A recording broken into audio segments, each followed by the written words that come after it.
Adal emgek üçün kolun işletkendердин kolu Allah'tın aldında eң таза болгон koldur. Bir күнү Давуд пайгамбар алейхиссалам жалгыз олтуруп өз колу менен темирден соот жасап олтурган эле. Ошол маалда бир жаш жигит келип таң калып сурады. Эй Аллахтын пайгамбары, сиздей падыша өз колу менен мындай жумушту эмне үчүн жасап жатат? Сизде баары бар го, деп сурайт. Азирети Давуд алейхиссалам жылмайып, унчукпай олтура берди. Соот даяр болгондон кийин ал айтты. Мына бул соотту кара. Бул адамды согушта коргойт. Анын сыңарындай эмгек да адамды турмуштагы сыноолордон коргойт. Анан дагы мындай деди. Аллахтын эң жакшы көргөн пендеси башкаларга жүк болбой, өз мээнети менен ырыскысын таап, абийири менен күн өткөргөн адам.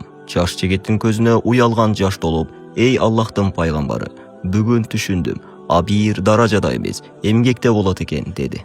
Азирети Давуд алейхиссалам айтты. Оба, адал эмгек үчүн колун иштеткендердин колу Аллахтын алдында эң таза болгон колдур. Демек, адамдын улуулугу байлыктын көптүгүндө эмес, анын эмгегинде жана өз күчүнө таянган жашоосунда. Эми болсо менин баракчама каттал, биргеликте ыйманыбызды бекемдейли.